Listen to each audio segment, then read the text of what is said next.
तो यहाँ पे हमारे पास में क्वेश्चन दे रखा है कि how many ml of 0.1 MHCl are required to react completely with 1 gram mixture of sodium carbonate and sodium bicarbonate containing equimolar amount of the both।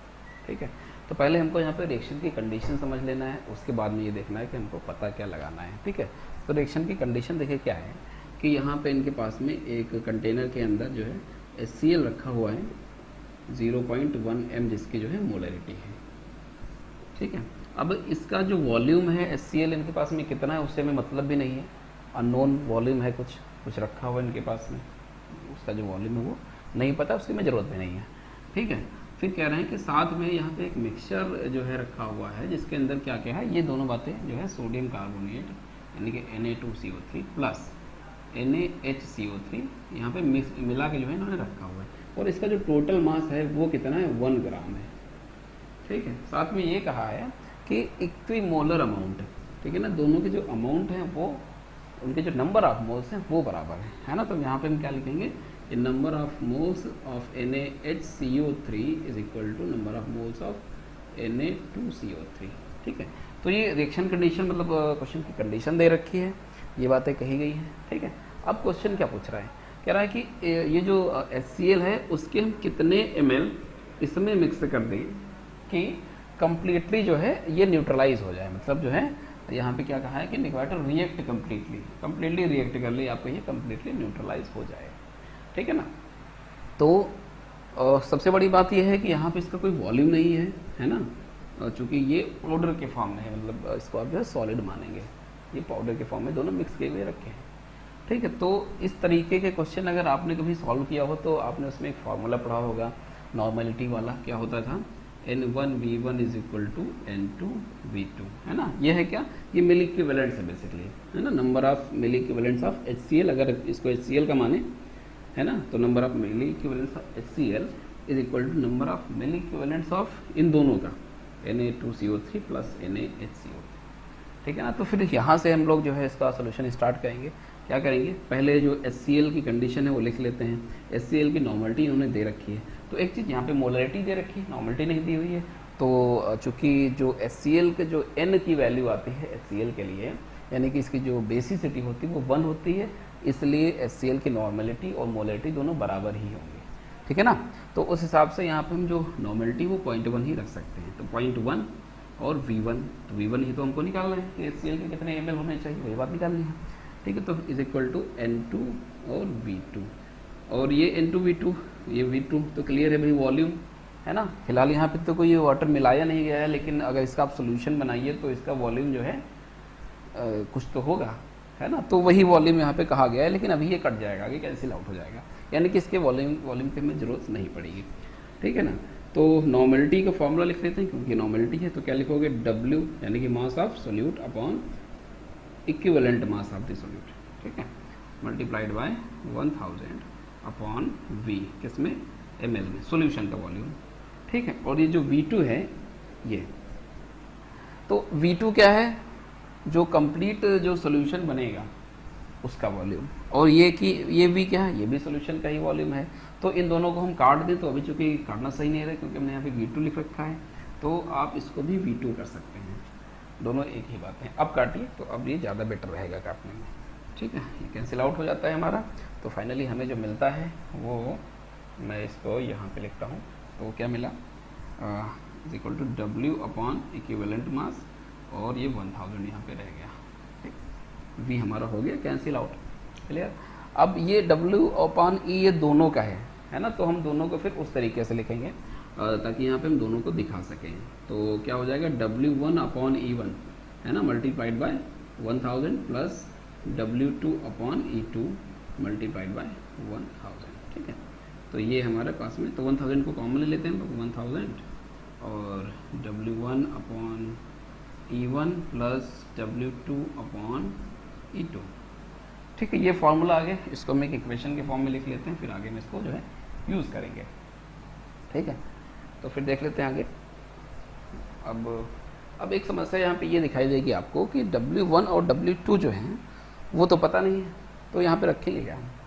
ठीक, तो हमें W1 और W2 जो है पता लगाना पड़ेगा। उसके पहले हम ये मान लें कि ये 1 और 2 क्या है, उसको हम जरा असाइन कर लें, ताकि हमें बार बार ये सोडियम कार्बोनेट और सोडियम बाइकार्बोनेट ना लिखना पड़े। तो W1 यानी कि 1 हम किसको रिप्रेजेंट कर रहे हैं, इस वाले को। तो जो सोडियम कार्बोनेट है उसको हम हमेशा 1 बोलेंगे और इसको जो है 2 बोलेंगे क्वेश्चन में, ठीक। अदरवाइज हमको बार बार ये लंबा लिखना पड़ेगा।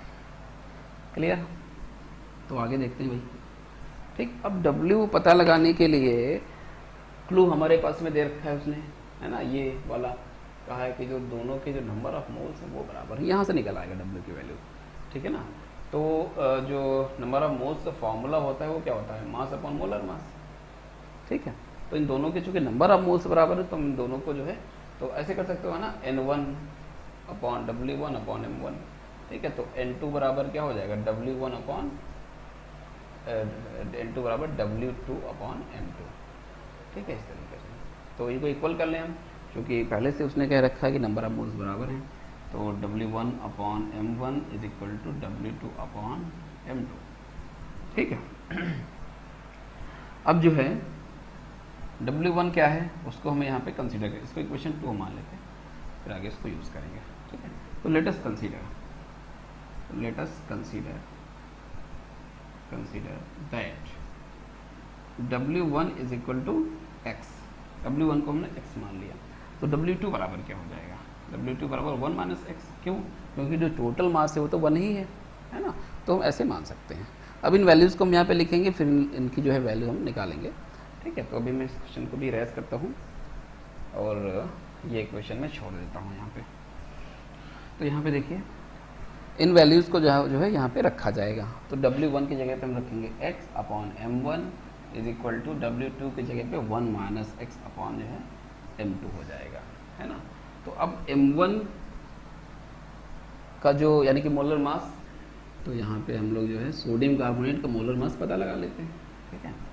तो सोडियम Na2CO3, है ना, तो ये कितना हो जाएगा 23 होता है। हम एक बार यहाँ पे लिख लें ताकि भूलें ना।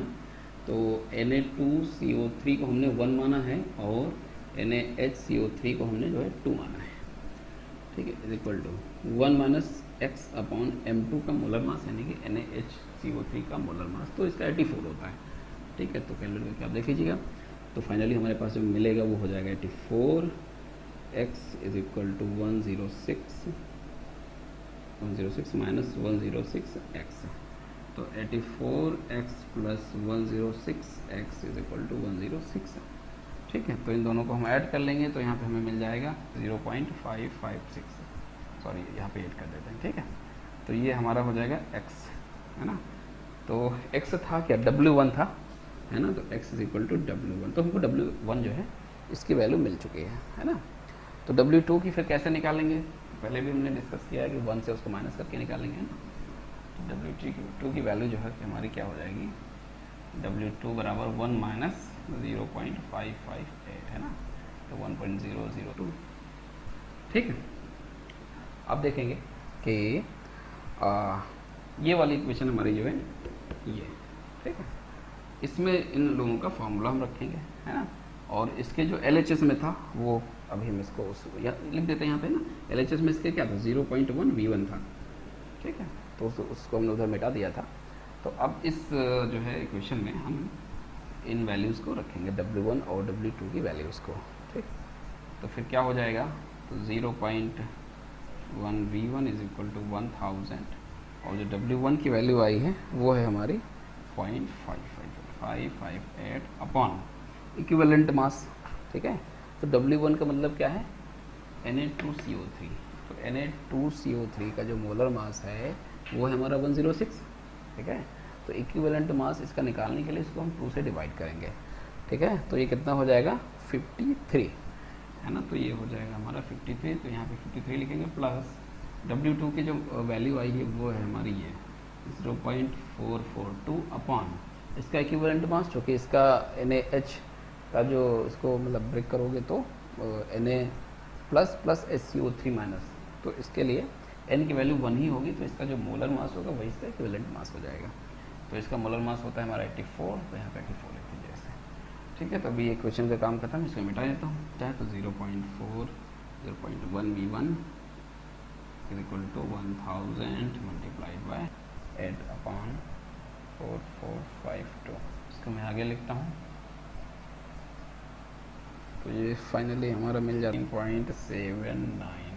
तो V1 is equal to 15.79 upon 0.1, तो V1 इज इक्वल टू 157.9। तो ये हमारा जो है आंसर हो जाता है ml में, ठीक है ना। तो कुल मिला के ये पता चला कि अगर हम जो है हाइड्रोक्लोरिक एसिड के जो दिया हुआ था उसके 157.9 ml अगर हम मिलाते हैं, जो मिक्सचर दिया हुआ था सोडियम कार्बोनेट और सोडियम बाइकार्बोनेट का, तो वो कम्प्लीटली न्यूट्रलाइज हो जाएगा। तो फिर ये हमारा जो है यही आंसर हो जाता है। Okay, thank you.